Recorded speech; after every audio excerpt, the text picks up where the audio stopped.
Ujambo mwanafamilia wa Mbayu TV popote pale ulipo. Hivi sasa nipo na baadhi ya kanuni za maadili ambazo zimechapishwa katika gazeti la serikali siku ya hapo jana, na moja ya maelezo ambayo yapo humo ni kwamba viongozi, mgombea au mtendaji wa chama cha siasa, wanachama na mfuasi wa chama cha siasa, kulingana na kanuni za maadili ya uchaguzi mkuu zilizochapishwa siku ya hapo jana kwenye gazeti la serikali tayari kwa kutumika, ni marufuku kuhamasisha wanachama au wafuasi kupiga kura zaidi ya mara moja katika uchaguzi mmoja, kununua kadi ya mpiga kura, kukusanya kadi za wapiga kura ama kuharibu kura. Lakini pia maelekezo mengine ni kwamba watu hao pia hawaruhusiwi kutoa hongo, zawadi, kununua kura, shukrani au aina yoyote ya malipo ya fedha au vifaa vya mpiga kura au mtendaji wa uchaguzi kuhamasisha au kuzuia wapiga kura wasijitokeze kupiga kura siku ya kupiga kura, ama kuvamia, kukaa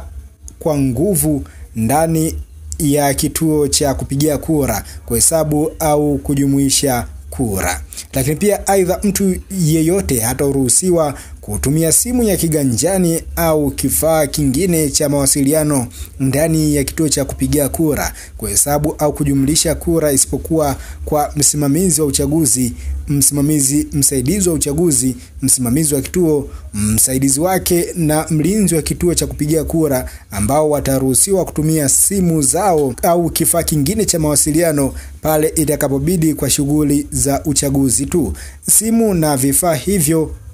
kwa wakati wote viwe vimeondolewa milio na viwe kwenye mtetemo, imesema kanuni ya maadili ya uchaguzi mkuu wa mwaka huu wa 2025, ambapo hizo kanuni zimesainiwa na vyama takriban 18 na Chadema kimekuwa ni chama ambacho hakijaweza kusaini kanuni hizo za maadili, na wengi wamekuwa na mgagaziko hivi sasa kwamba Chadema itashiriki katika uchaguzi mkuu au la. Lakini wao wanasema kwamba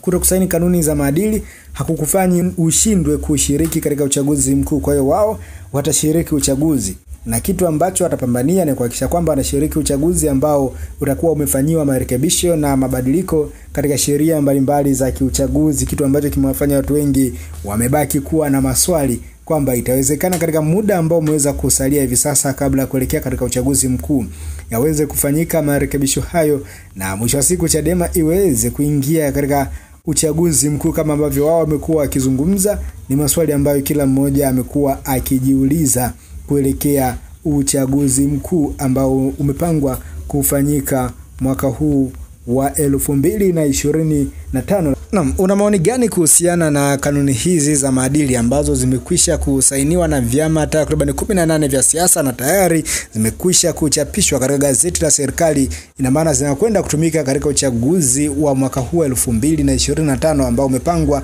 kufanyika ama unatarajiwa kuweza kufanyika mwezi wa 10 mwaka huu. Wewe una maoni gani kuhusiana na kanuni hizi ambazo Chadema wao wameweza kususia kuzisaini?